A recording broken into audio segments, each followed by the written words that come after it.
J'avais besoin de retrouver des racines, un esprit de l'aventure, une image d'un conquérant.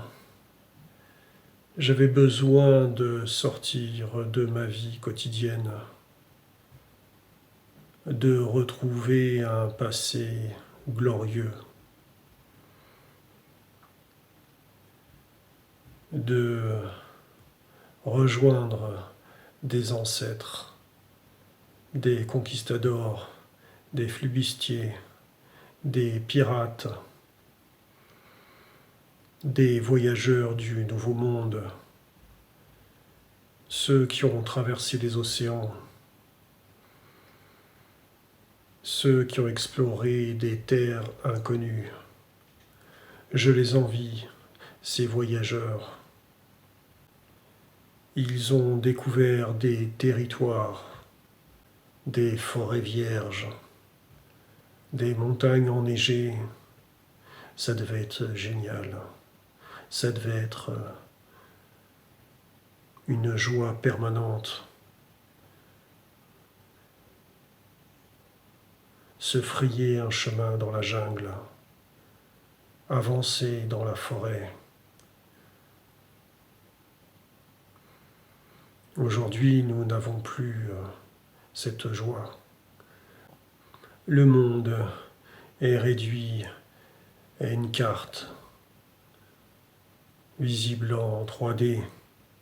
On peut zoomer. L'esprit d'aventure semble dilué, parti au loin, très loin. Et pourtant, il existe. J'appelle ça l'aventure du quotidien, l'aventure urbaine. C'est une autre aventure, mais elle existe toujours. Moi-même, j'essaye de rêver, de lire des livres, des voyageurs,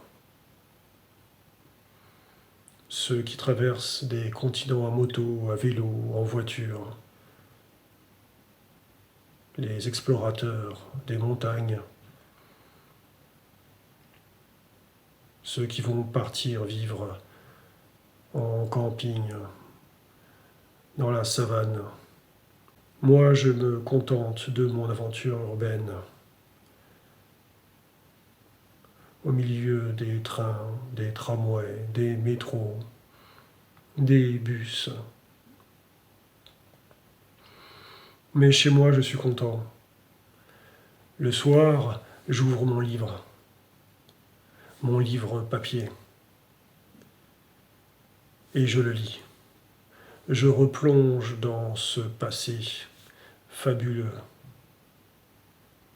de l'aventure. Alors parfois, comme je voyage en train, en TGV, que je parcours la France,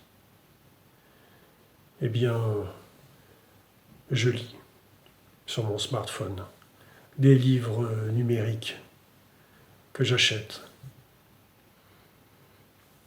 ou parfois des livres en libre accès, des mémoires d'aventuriers, des mémoires d'empereurs comme Napoléon. Il y a une multitude de livres accessibles, c'est impressionnant. Des livres anciens, des carnets de voyage. Je les parcours. Je sens que c'est important pour moi. Retrouver ce goût de l'aventure. Retrouver cette liberté. Nous qui sommes prisonniers de nos travails, de nos vies quotidiennes, que nous aimons, mais elles sont prévisibles. Il s'agit de problèmes du quotidien. Alors, pour m'échapper, j'ai toujours sur mon smartphone des livres, des lettres, des correspondances. J'ai retrouvé le goût de la lecture.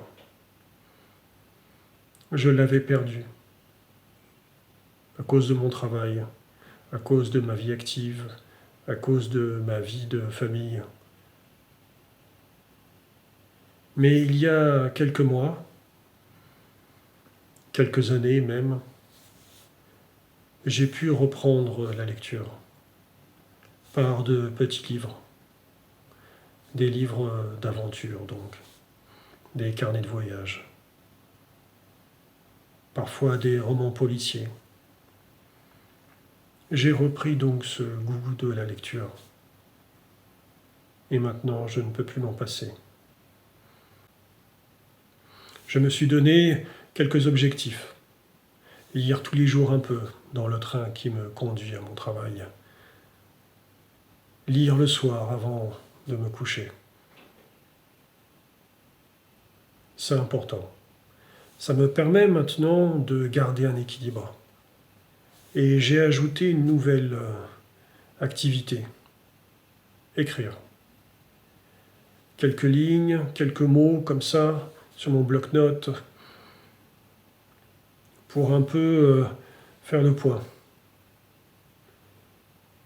Et j'essaye de me trouver des aventures urbaines, ou des aventures du week-end, des marches que j'organise. Parfois 4 km, 6 km, 8 km à pied. Je suis épuisé, mais je suis content. J'ai fait quelque chose. J'ai parcouru la ville, j'ai parcouru la banlieue.